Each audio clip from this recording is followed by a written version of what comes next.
Hello प्यारे बच्चों, कैसे हो आप लोग। आई होप आप लोग बहुत ही अच्छे होंगे। प्यारे बच्चों, आज के इस लेक्चर में हम लोग नॉर्मल और फ्रिक्शन फोर्स को सेंट्रीपिटल फोर्स के रूप में यूज करेंगे, ठीक है ना। तो आओ बच्चों, सबसे पहले हम लोग नॉर्मल फोर्स को सेंट्रीपिटल फोर्स के रूप में कवर कर लेते हैं। प्यारे बच्चों, यहाँ पे आप देख पा रहे हो एक रोड है ना। और यहाँ पे पॉइंट ए और पॉइंट बी हमने ड्रॉ किया है। पॉइंट ए पे और पॉइंट बी पे दोनों सेम ब्लॉक है, स्पीड भी सेम है, ठीक है।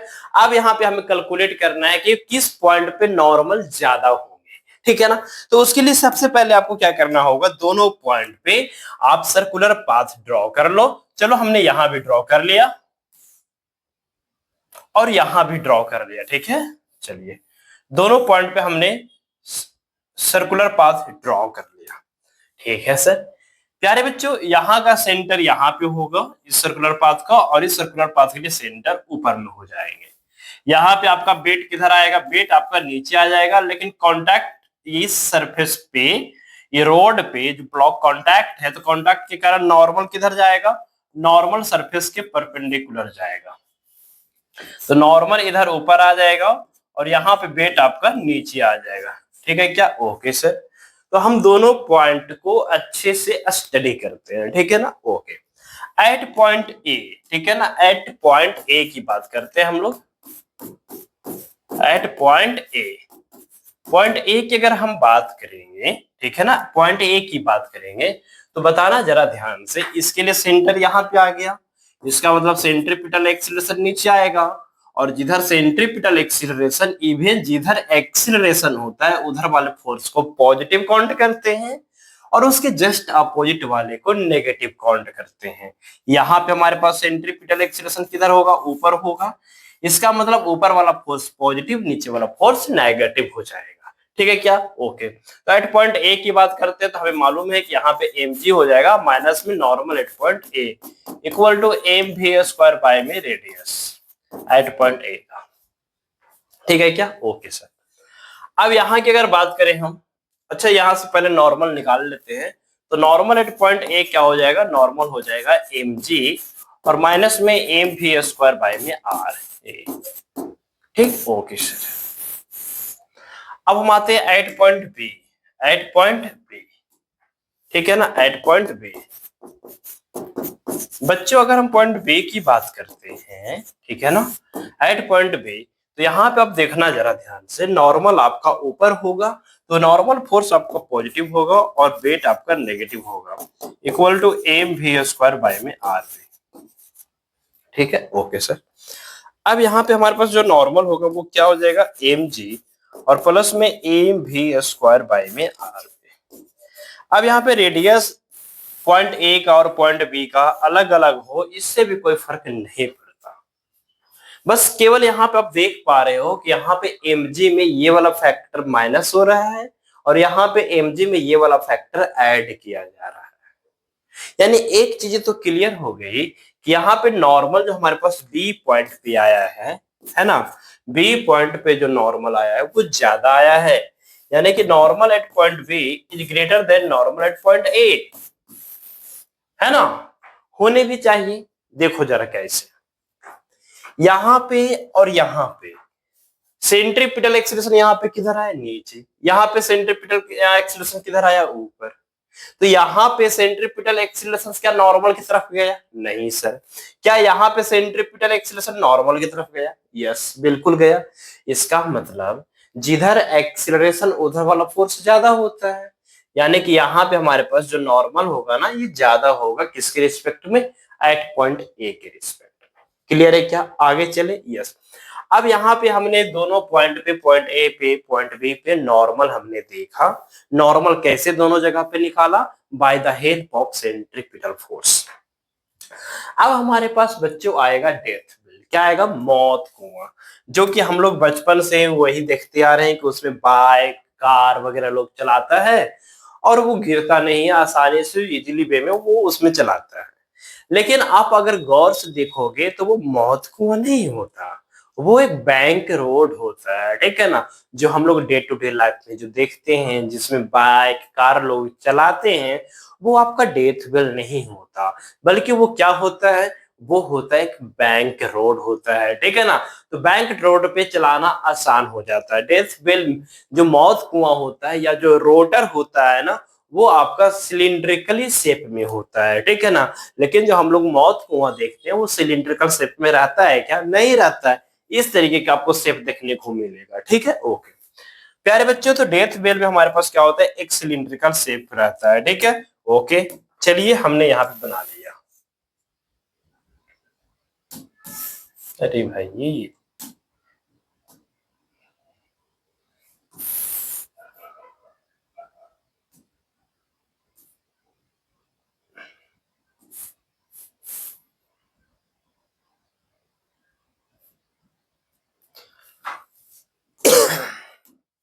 चलिए ध्यान दीजिएगा।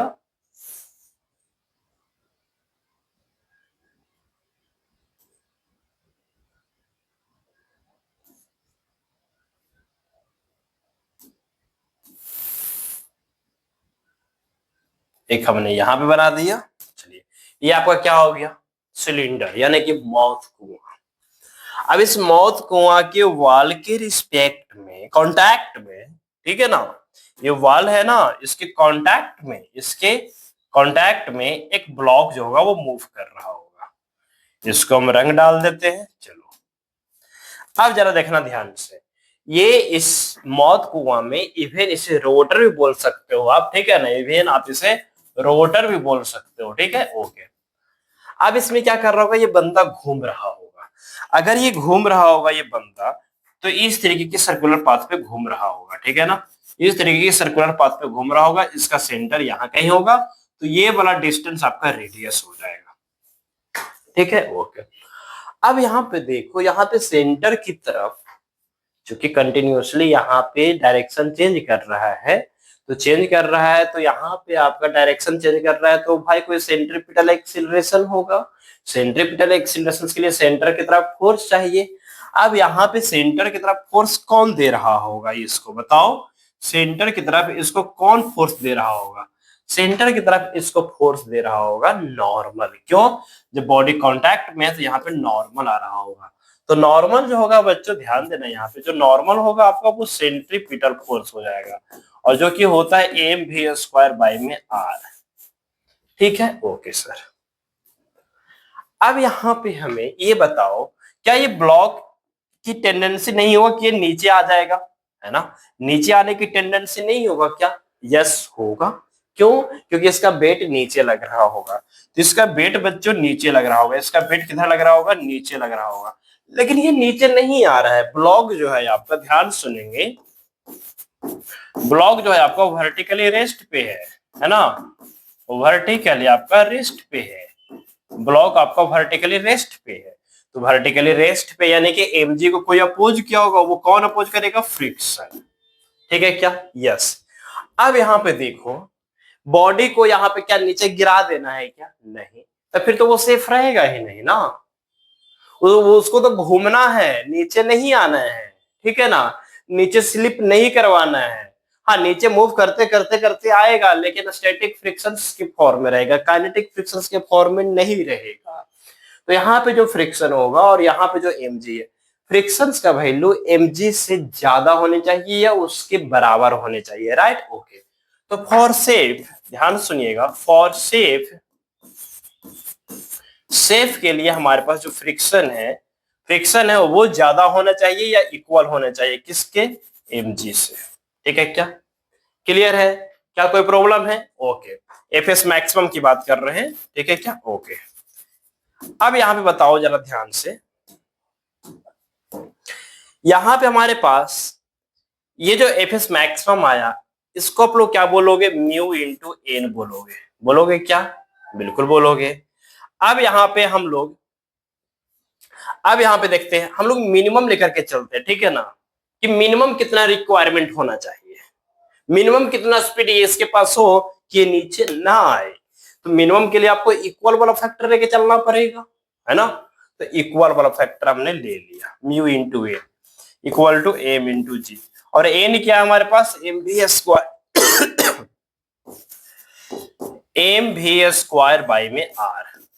अब ये भी यहाँ पे भी मिनिमम हो गया, ठीक है ना, equal to m into g. Clear है? Okay sir. अब यहाँ पे देखना जरा ध्यान से, m से m क्या हो जाएगा, कैंसिल आउट हो जाएगा, m से m क्या हो जाएगा, कैंसिल आउट हो जाएगा। तो म्यू इंटू में v स्क्वायर का minimum equal to r into g हो जाएगा। तो यहाँ पे जो v मिनिमम आएगा वो क्या आएगा, आर जी बाई में म्यू आएगा। क्या कोई प्रॉब्लम है? इसका स्क्वायर रूट, क्या कोई प्रॉब्लम है? नहीं। अब इस पे डायरेक्ट क्वेश्चंस आपके एग्जाम में आए हुए हैं। अगर हम बात करें और फॉर सेफ रहने के लिए, ठीक है ना, तो भाई कहेंगे सर इससे ज्यादा स्पीड हो गया तो, अरे भाई इससे ज्यादा स्पीड हो गया ना, इससे ज्यादा स्पीड हो गया तो वो और अच्छे से सेफ में रह पाएगा, ठीक है ना। फिर उसे नीचे गिरने की कोई चांस ही नहीं। जितनी यहाँ पे ज्यादा स्पीड होगा, जितनी ज्यादा यहाँ पे स्पीड होगा उतनी ज्यादा सेंट्रीपिटल फोर्स होगा। देखो ना, जितनी ज्यादा स्पीड होगा उतनी ही ज्यादा सेंट्रीपिटल फोर्स होगा, और जितनी ज्यादा सेंट्रीपिटल फोर्स होगा वो उतना ही ज्यादा सेफ रहेगा। तो ये आपका भी मिनिमम आ गया, ठीक है। ओके, मैक्सिमम का कोई लिमिट नहीं है यहाँ, मैक्सिमम जितना हो सके, लेकिन इससे कम नहीं होना चाहिए। अगर हम ओमेगा के फॉर्म में देखें तो ओमेगा के फॉर्म में देखें तो ओमेगा के फॉर्म में कैसे लिखोगे बताओ? ओमेगा के फॉर्म में अगर हम इसे लिखे तो बताओ, ओमेगा तो v और v इक्वल टू क्या होता है, r इंटू ओमेगा होता है क्या, v equal to r into omega. तो v equal to r into omega, तो यहां से आप लिखोगे ओमेगा इंटू में r, ठीक है क्या, ओमेगा इंटू में r equal to r g और बाई में म्यू, ठीक है क्या। ओके, r किधर जाएगा, नीचे जाएगा, तो omega equal to G by mu R हो जाएगा, जी बाई म्यू आर हो जाएगा। क्लियर है ना, ये नीचे जाएगा आर, लेकिन अंदर में हम ले जाएंगे स्क्वायर रूट के अंदर तो आर स्क्वायर हो जाएगा, ऊपर में आर नीचे में आर स्क्वायर, तो ऊपर वाला आर को कैंसिल आउट कर देगा, ठीक है क्या। क्या कोई प्रॉब्लम है? Omega equal to this factor, ठीक है, G by mu R. Clear है? आगे चले, यहां तक आपको क्लियर होनी चाहिए। अब हम आगे चलते हैं और इस पे क्वेश्चंस बनाएंगे। अब देखो यहाँ पे क्या क्वेश्चंस कहता है, एक ब्लॉक है जिसकी मास 10 केजी है ना, एक ब्लॉक है जिसकी मास 10 केजी है, contact against the inner wall at of a hollow cylinder drum of radius 1 metre, ठीक है, हॉलो सिलेंडर ड्रम हुआ। चलिए, और इसमें एक ब्लॉक जो है वो कांटेक्ट में जिसकी मास 10 केजी है, 10 केजी का ब्लॉक है। Wall of a hollow cylinder drum of radius 1 metre, चलिए रेडियस हमारा 1 मीटर हो गया। The coefficient of friction between the block and the inner wall a cylinder is 0.1, यानी म्यू का वैल्यू 0.1 हो गया, ठीक है। द मिनिमम एंगुलर वेलोसिटी, अभी देखो यहाँ पे ये हमारे पास मिनिमम ही आया है, ठीक है ना, ये ओमेगा मिनिमम आया है। The minimum angular speed velocity need for the cylinder to keep the block stationary when the cylinder is vertically and rotating about its axis. ये अपने एक्सिस के अबाउट, ये जो एक्सिस होगा इस एक्सिस के अबाउट ये घूम रहा होगा, लेकिन वर्टिकली ये रेस्ट पे है। तो बताइए ओमेगा का मिनिमम वैल्यू क्या होगा? तो ओमेगा क्या निकाले हमने अभी, जी बाई म्यू आर निकाला, क्या जी बाई म्यू आर। अगर आपसे भी पूछ लेता है ना, आपसे भी पूछ लेता तो क्या होता भाई, भी पूछ लेता तो आर जी बाई म्यू होता, कौन सी बड़ी बात है, ठीक है। ओके सर, बताओ omega equal to, omega minimum है तो जी रहेगा, ओके जी को जी रहने दो, म्यू क्या हो गया 0.1 हो गया, ठीक है। रेडियस कितना हो गया, रेडियस आपका 1 हो गया, तो रेडियस आपका 1 हो गया। क्लियर है क्या? क्या कोई प्रॉब्लम है? नहीं ना, ओके। अब यहाँ पे देखना जरा ध्यान से, जी का वैल्यू कह रहा है क्या 10 यूज करने के लिए, ओमेगा हमारे पास आ जाएगा रूट ओवर जी मतलब 10 और 0.1 का मतलब 1/10, तो 10 ऊपर जाएगा 1/10 होगा ना, है ना, 1/10 होगा। अगर ये 1/10 होगा तो ऊपर में जाके 10 से मल्टीप्लाई कर लेगा, हाँ सर, तो ओमेगा इक्वल टू आ जाएगा 10 रेडियन पर सेकेंड। ओमेगा क्या आ रहा है 10 रेडियन पर सेकेंड, यानी ऑप्शन नंबर डी। क्लियर है? ओके, आगे चलते हैं नेक्स्ट।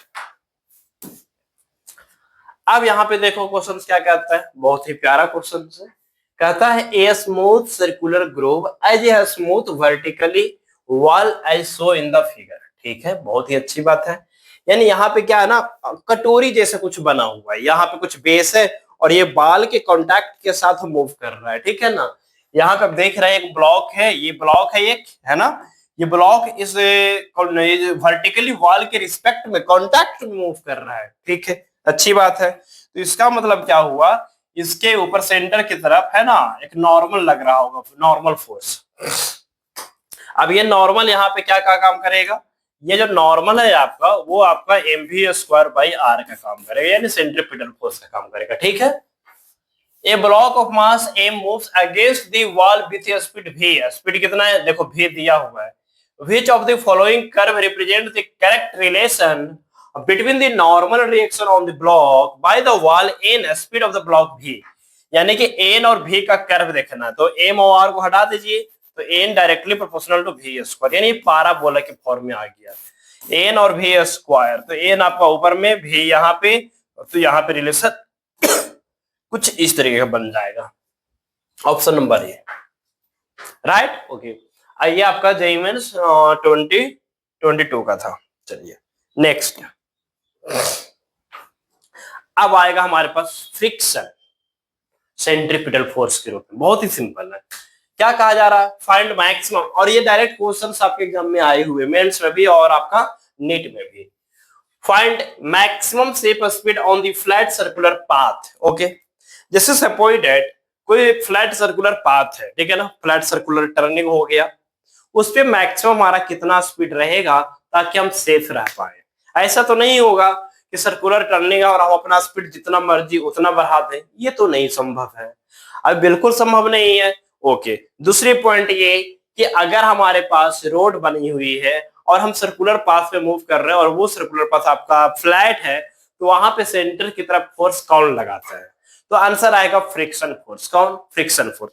फ्रिक्शन फोर्स आपका सेंट्रीपिटल फोर्स का काम करेगा। लेकिन वही बैंक रोड कर लेते हैं ना, तो बैंक रोड में आपका एंगल भी कुछ काम कर देता है, नॉर्मल का कुछ कंपोनेंट, और आपका फ्रिक्शंस भी वहां पे आकर के सपोर्ट करता है। इसीलिए आप देखते होंगे कि जो रेसिंग वाला जो पोर्शन होता है ना, वहां पे रेसिंग का जो सर्कुलर पाथ होता है वो आपका कर्व होता है, मतलब कि बैंक टाइप का होता है। इवन जो हाईवे होता है ना, हाईवे पे जब सर्कुलर टर्निंग आता है ना, तो उस हाईवे को आपको सर्कुलर टर्निंग को बैंक बना दिया जाता है। सर क्यों ऐसा?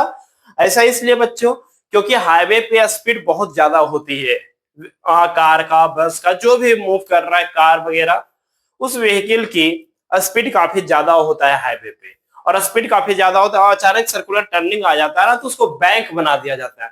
अगर बैंक नहीं रहेगा ना, तो वो कहीं और मूव कर जाएगा, सेंटर से बाहर चला जाएगा, फिर रोड एक्सीडेंट कर जाएगा। ठीक है ना, कार एक्सीडेंट कर जाएगा, रोड एक्सीडेंट। इसलिए इन सारी बातों को ध्यान में रख करके हमने रोड को क्या कर देते हैं, बैंक बना देते हैं। आगे हम पढ़ेंगे बैंक रोड। ठीक है, friction as a centripetal force, friction as a centripetal force. ठीक है, कोई बात नहीं।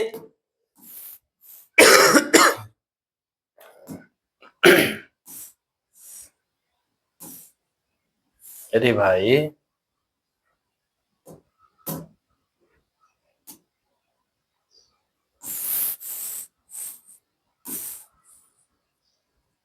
चलिए, ये आपका सर्कुलर पाथ हो गया। ठीक है, यहां पे कोई एक ऑब्जेक्ट है,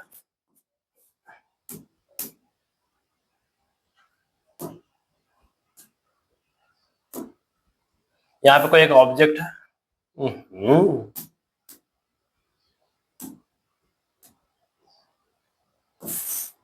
चलिए, ठीक है, ओके सर। और ये इस तरीके से क्या कर रहा होगा, मूव कर रहा होगा v स्पीड से, तो इसके सेंटर की तरफ फोर्स, फ्रिक्शन फोर्स लग रहा होगा। ठीक है ना, फ्रिक्शन फोर्स। ठीक है, यहाँ फ्रिक्शन फोर्स किधर लग रहा होगा, सेंटर की तरफ। टायर और रोड के बीच में फ्रिक्शन लग रहा होगा, क्यों?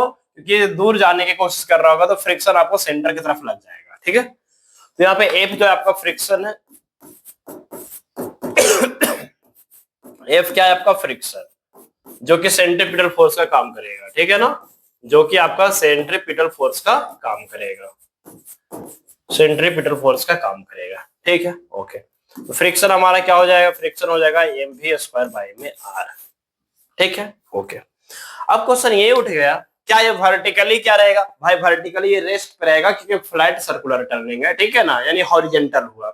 हॉरिजॉन्टल में नीचे mg ऊपर में नॉर्मल, दोनों बैलेंस कर लिया। ठीक है, तो यहां पे आपसे पूछेगा मैक्सिमम सेफ स्पीड रोटर में और डेथ बेल में मिनिमम था, ओमेगा मिनिमम हमने निकाला root over G by mu R, या फिर भी हमने निकाला आर जी बाई म्यू। ठीक है ना, वो आपका मिनिमम था, यहाँ पे आपका मैक्सिमम पूछ रहा है।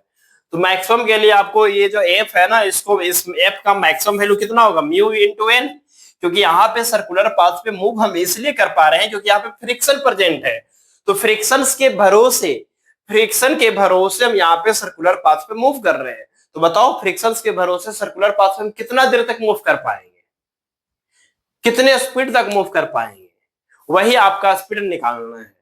ऐसा नहीं है कि फ्रिक्शन पे भरोसा है, फ्रिक्शन है तो फ्रिक्शन पे हमने भरोसा कर लिया, नहीं भैया, फ्रिक्शन धोखा दे सकता है। एक आपका स्पेसिफिक वैल्यू के बाद, ठीक है ना, एक फिक्स वैल्यू के बाद फ्रिक्शन कहेगा मेरा कोई काम नहीं रहेगा बचाने का, ठीक है ना, हम हाथ खड़ा कर देंगे, त्राहिमम करने लगेंगे, कौन, फ्रिक्शन। इसका मतलब क्या हो गया कि फ्रिक्शन जो है एक आपका फिक्स वैल्यू तक, एक स्पेसिफिक वैल्यू तक, एक लिमिट तक ही आपको सपोर्ट कर पाएगा, और वही आपका मैक्सिमम स्पीड आपसे पूछा जा रहा है कि कितने स्पीड तक हम फ्रिक्शंस के भरोसे यहाँ पे रह सकते हैं। देखते हो आप बारिश के दिनों में क्या होता है, आपका स्पीड यहाँ पे सर्कुलर टर्निंग पे कम कर लिया जाता है, क्यों भाई, फ्रिक्शंस का वैल्यू कम हो गया है।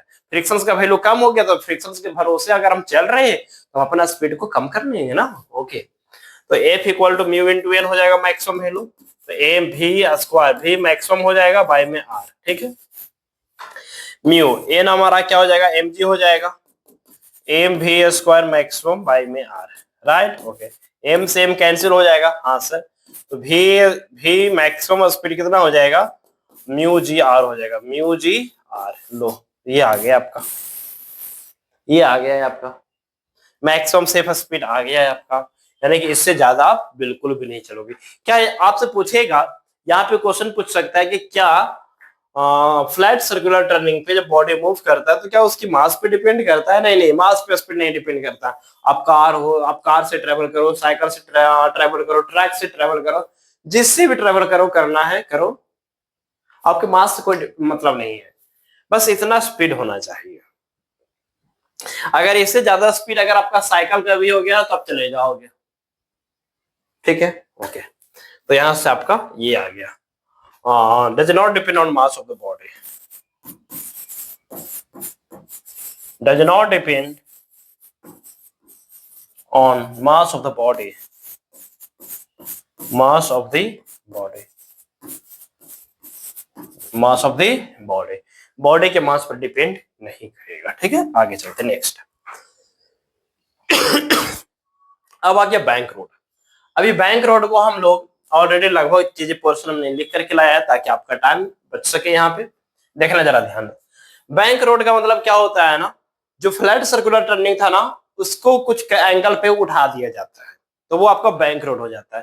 अब इस बैंक रोड पे क्या होता है जरा ध्यान से, बैंक सर्कुलर टर्निंग आप देखते होंगे हाईवे वगैरह पे, जो हमने बताया आपको, यहाँ पे एंगल थीटा है, और इस बैंक रोड पे इस जो रोड को आपने जो खड़ा किया है ना कुछ एंगल से, उस एंगल के कारण आपका कुछ स्पीड आएगा, उस एंगल के भरोसे, बैंक के रोड के भरोसे आपका speed root over are G tan theta होगा। क्या होगा, root over are G tan theta. देखना जरा ध्यान से, इधर सरफेस के परपेंडिकुलर क्या लगेगा सर, नॉर्मल, नीचे क्या लगेगा सर, एम जी लगेगा। ठीक है, क्या ये इस टाइप के सर्कुलर पाथ पे मूव कर रहा होगा, बिल्कुल, इसका सेंटर यहाँ पे होगा, रेडियस आपका ये होगा, आर होगा, राइट। ओके सर, अब जरा देखना जरा ध्यान से, अगर ये एंगल थीटा है, अगर ये एंगल थीटा है तो ये कितना हो जाए, 90 माइनस थीटा हो जाएगा, तो ये कितना हो जाएगा, ये आपका भी थीटा हो जाएगा, राइट। ओके, अब यहां से अगर ये थीटा है तो ये भी क्या हो जाएगा, थीटा हो जाएगा, तो इसका इधर कंपोनेंट कितना आ जाएगा, एन कॉस थीटा,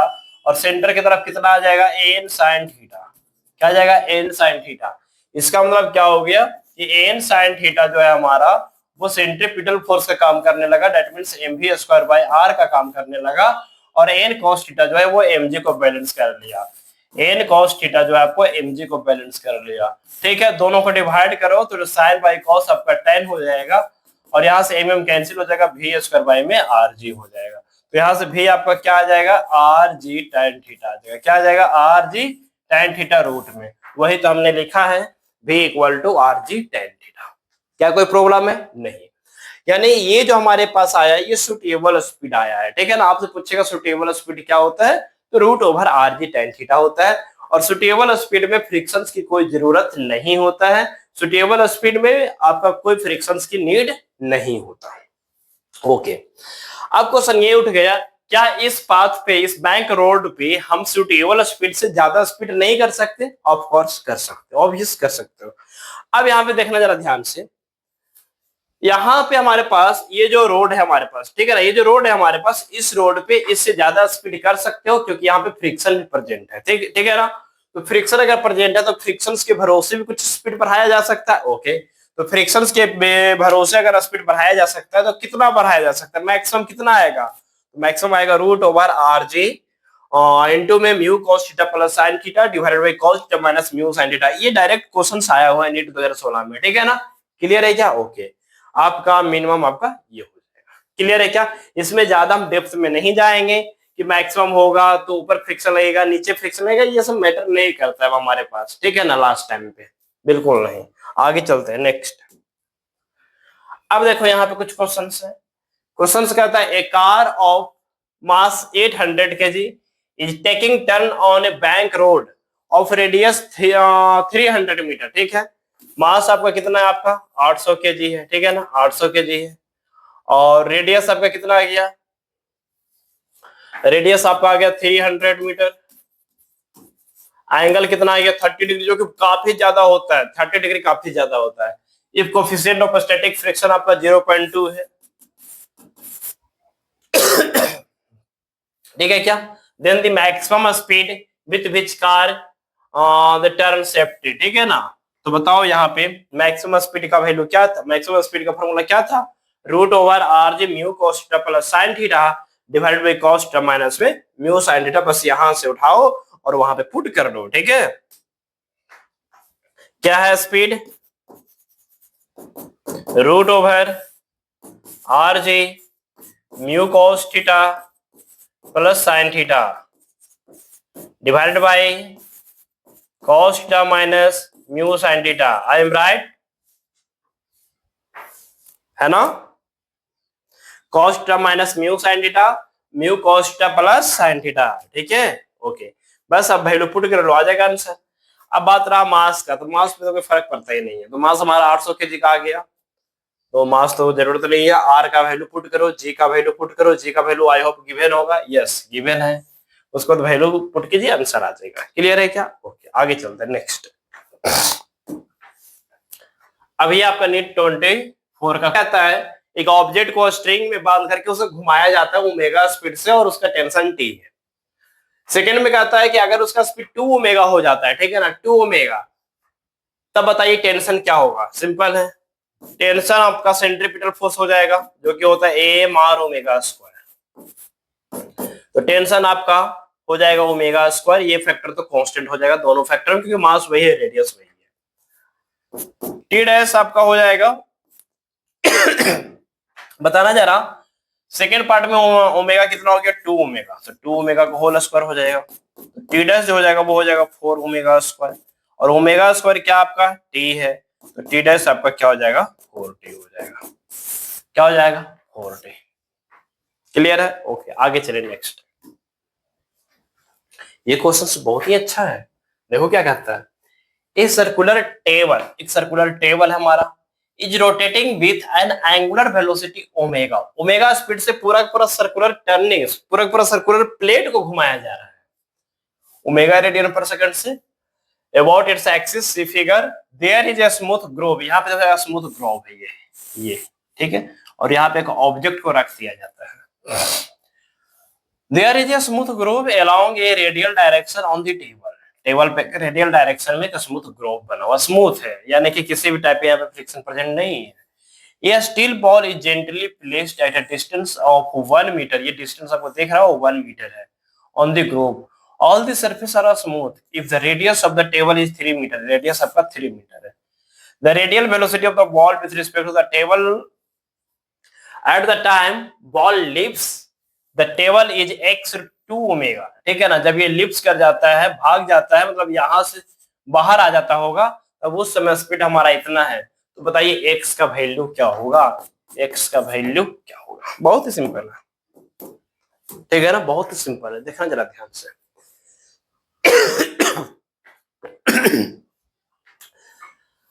यहां से जब बाहर आता है ना, तो स्पीड कितना बताया जा रहा है, x रूट टू ओमेगा, ठीक। आपको क्या करना है ना, यहीं पे सबसे पहले ऑब्जर्वर को बैठा दीजिए। ऑब्जर्वर जब यहाँ पे बैठ जाएगा, जब ऑब्जर्वर यहाँ पे बैठ जाएगा, तब तो इसको ये केवल दिखाई देगा, केवल नाली वाला मोशन दिखाई देगा, है ना।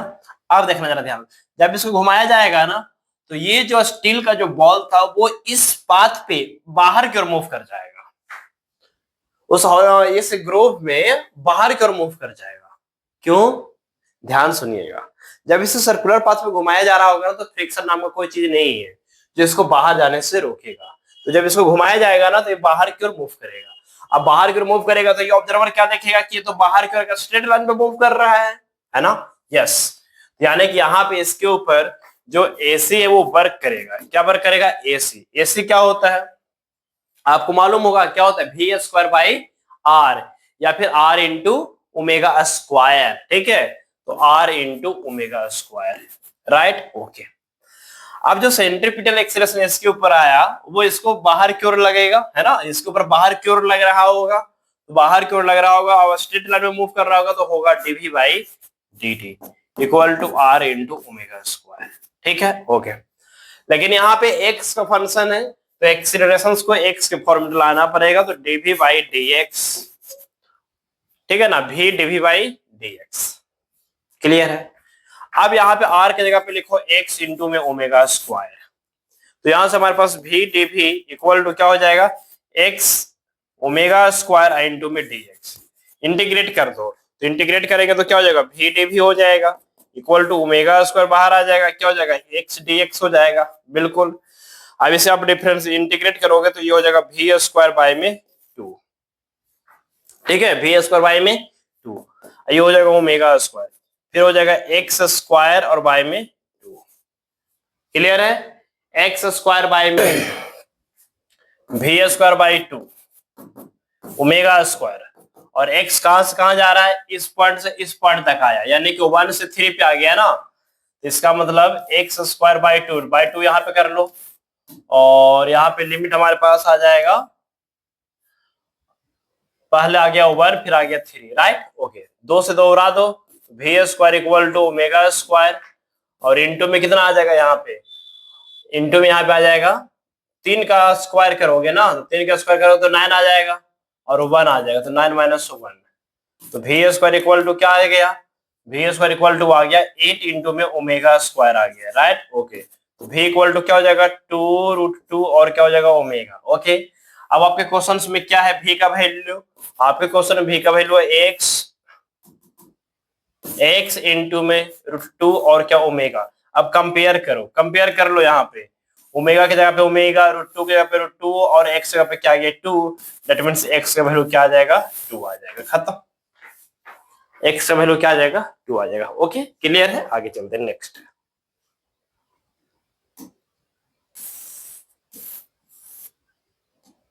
अब यहाँ पे देखो क्वेश्चन क्या कहता है, ये भी आपका 24 का क्वेश्चन था।